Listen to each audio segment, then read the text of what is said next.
另外來看，這嘉義市府也來宣布115學年度開始呢，這市內各中小的學生中晝頓攏會當食免錢。這個政策一個宣布，毋但是家長真歡喜，就連10月當前就開始推動這個政策的議員黃路輝呢，看到這個願望總算會當達成，嘛感動甲流目屎。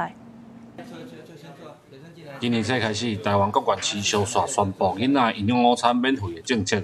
嘉義市政府伫4月初2這天，嘛宣布要為2026年的9月開始，市內各中甲各小學生的營養午餐全部免費。115年度，我們全面的就是學童午餐免費。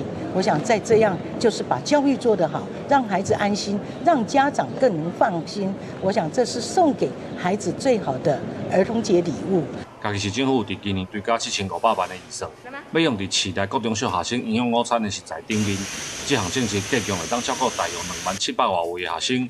聽到嘉義市宣布營養午餐免費的消息，10月當前就甲老爸推上這項政策的議員嘛非常的感動。聽到嘉義市政府宣布實施國中小學營養午餐免費啊，完成幸福 A 計劃最後一塊拼圖，正好告慰我父親在天之靈。我非常的歡喜。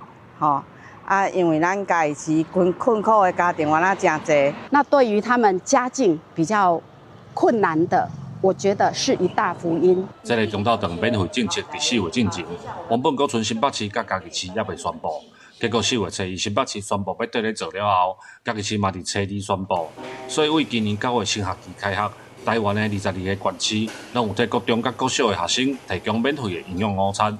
記者林慧婷，嘉義報道。